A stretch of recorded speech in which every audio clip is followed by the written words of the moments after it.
Do you fear yourself a third war in Europe? No, I don't. I am sure that no war will come in Europe. I cannot conceive of that. No. Absolutely impossible. And I would be astonished if then Europe would be as deeply divided as it is today.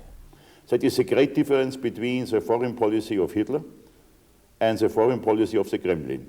The young people of today who are growing up today do not have any feeling of guilt about Hitler and the Nazis. Do you think young people in Germany feel guilt at all? No, they don't. I don't have anything to do with the war and the Nazi time. Yeah. I don't have anything to do with it. I was born 1960.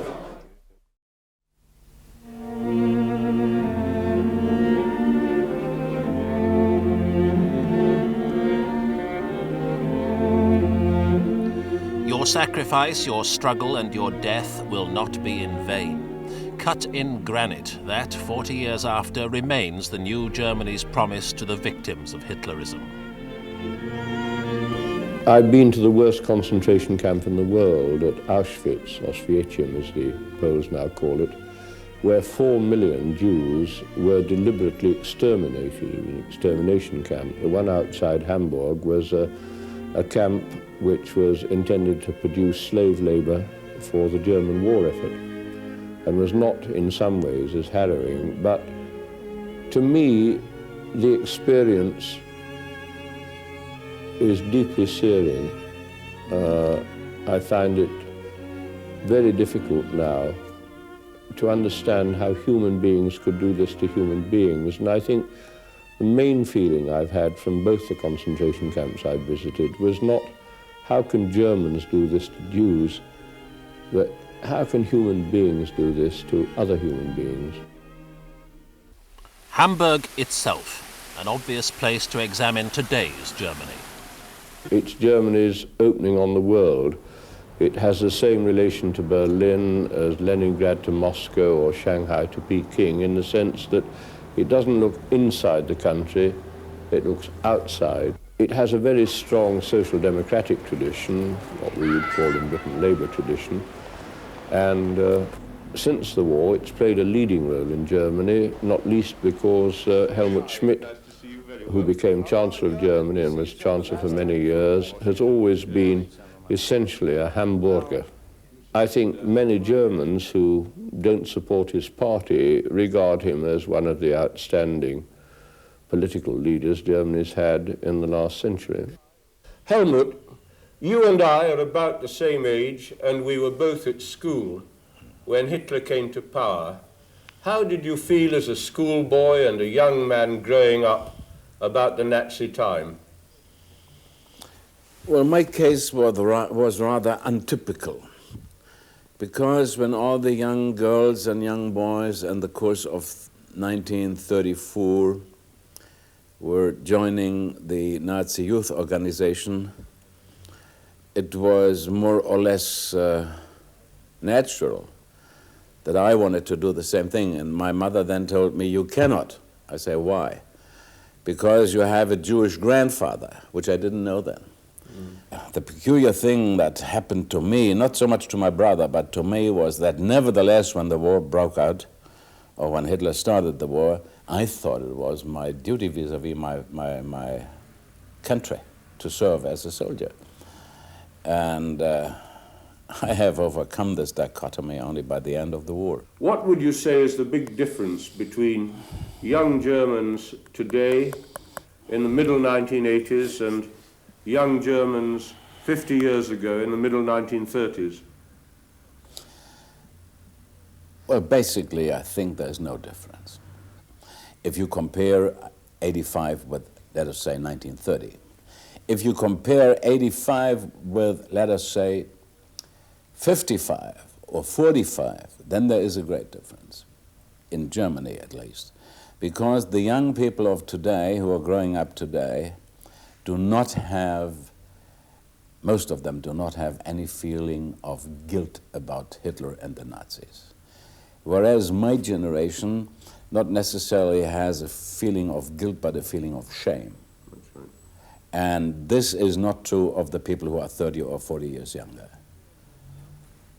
Do you fear yourself a third war in Europe? Do you think it's likely? No, I don't. No. How in that case do you see the two halves of Europe coming together again, if at all? I think it will happen. It cannot happen by being pushed forward with political force or military force. The Soviet Union is not only much too strong, but much too much unbending and conservative, reactionary even in their power politics.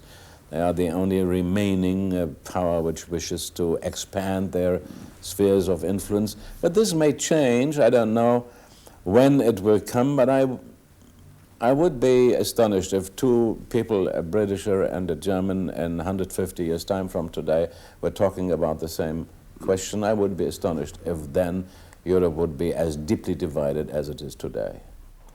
As well as being the political stronghold of Helmut Schmidt, Hamburg, close to the East German frontier, has long been a first place of sanctuary for refugees from the East. That's why Denis Healey took us to another old friend, who fled East Prussia in 1945 before the advancing Russians, and is now the political editor of the weekly Die Zeit, Marion Dönhoff. What I like and respect about her is, first of all, she represents the old Prussian aristocratic tradition at its best, and I think has had a real influence on the development of German thinking since the war. Marion, you were a young woman when Hitler came to power. What was your own feeling about the consequences of that victory? Did you foresee what was going to happen? In Frankfurt, where I started at university, we lost in the first week 90 professors, either Jewish or socialist or both. So it was absolutely useless to stay there. And strangely enough, although I was quite young then, I knew exactly what would happen. I knew that this fellow would make war one day, because I had listened to his speeches from 30 to 33. You had it all, he revealed it all, more or less. And I knew that East Prussia would be lost. I didn't ever conceive of the Russians getting as far as they did to the Elbe, but East Prussia was quite clear to me. How likely do you think it is that there may be another war in Europe, or do you think that that is? I cannot conceive of that. No. Absolutely impossible. And, you know, I really think, and this is what makes me quite desperate sometimes, that I feel we have come really to a historical moment right now where I would describe it that the wall which separates catastrophe from a brighter future, perhaps, is very thin. I mean, it really takes somebody who has a vision and who has courage and who does something, namely to talk with you and to sit down and not talk about missiles and count all these tanks and things. But there is nobody. I mean, this is a tragedy. Munich, I went to, first of all, when I was a boy of 18, between school and university, on my bicycle, and stayed in the youth hostel. And it struck me as one of the most attractive cities I'd ever been to. It was German, but it had a smell of the Mediterranean. But also at that time, it was the center of Nazism.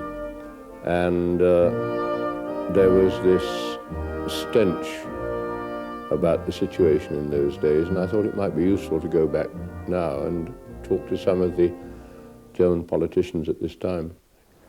Why is it this little back street has memories for you? Well, you see, there's a big sort of loggia there, which is the Heroes Tower, where before the war, in the Hitler time, when I was a boy here, there were always stormtroopers standing guard, and if you went in front there, you had to give the Heil Hitler salute like that. If you were anti-Nazi, then you always came down this little road to avoid going in front. This was a back cut to decency. This exactly was so. It was where people could make a tiny little gesture. Denis Healey went to see the dominant political personality in today's Bavaria, the Chief Minister Franz Josef Strauss. People in Britain tend to see him as a sort of neo-fascist ogre, but in fact he's a man who is very thoughtful, highly intelligent. His father was a butcher. When I came home, 31st of January 1933, from my high school, my father received me under the door of his shop, and he said, "My boy, now Hitler is chancellor. This means war, and this war means the end of Germany." Not 1944, he said 1933. How do you feel now about what's happened in the last 40 years, and how do you see the future of Germany and Europe in the next 40 in the light of our experience?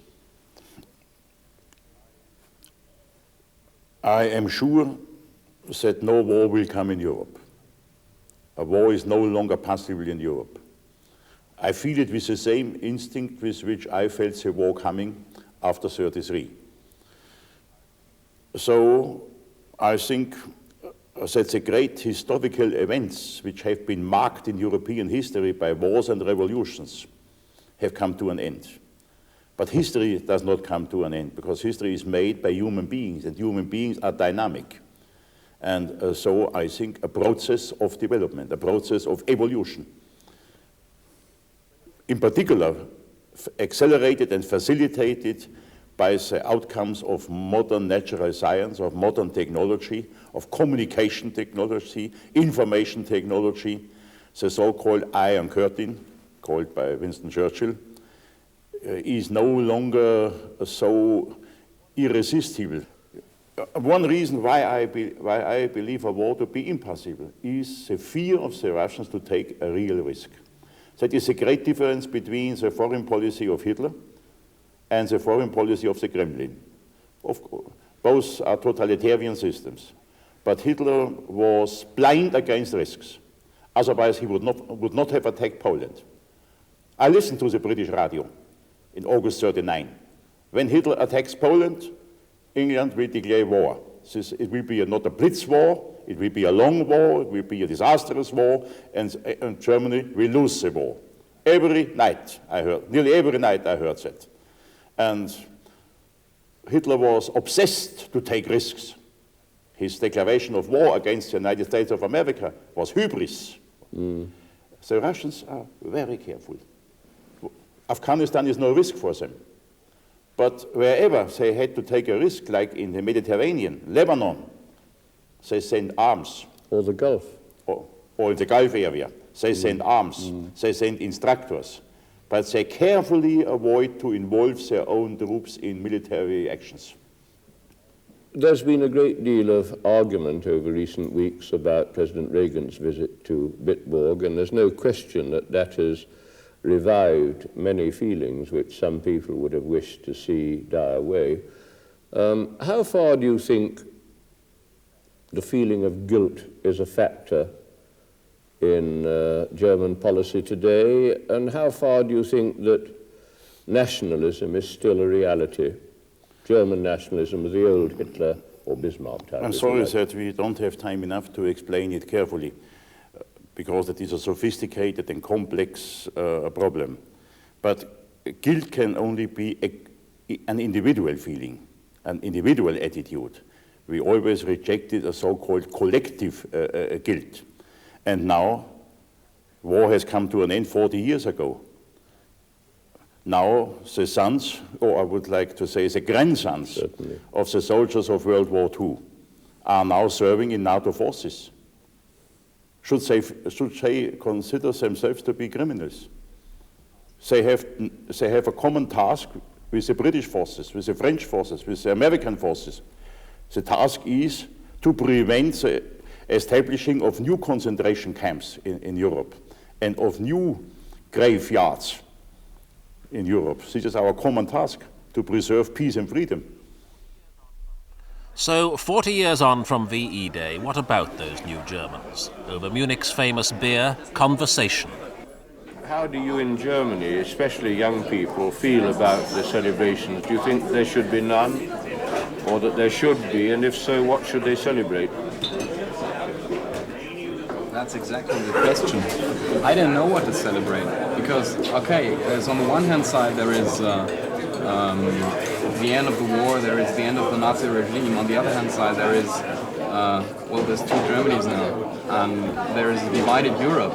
I won't only talk about Germany. It's Europe which has really lost. It's a thing. I think this day shouldn't be celebrated. It should be a day where somebody can think about what has happened 40 years ago and should be quiet and think about the future. I think that the Germans have learned that something like Hitler leads to Auschwitz and these things, and I think that this will never happen again. You seem not entirely to agree. Not entirely, because the bad situation of a lot of young people makes it very dangerous that they are affected by these ideas. You mean unemployment, that sort of thing? Unemployment. That's the most dangerous development. So if you want to fight Nazism, you have to fight unemployment. Yes.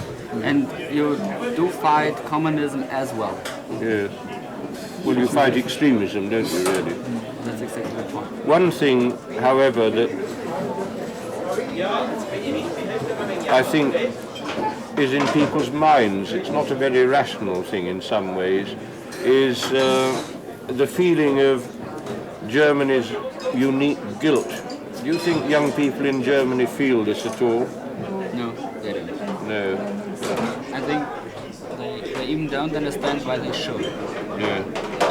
I understand that very well. Do you all agree about that? Well, I agree about that because I don't have anything to do with the war in the Nazi time. Yeah. I don't have anything to do with it.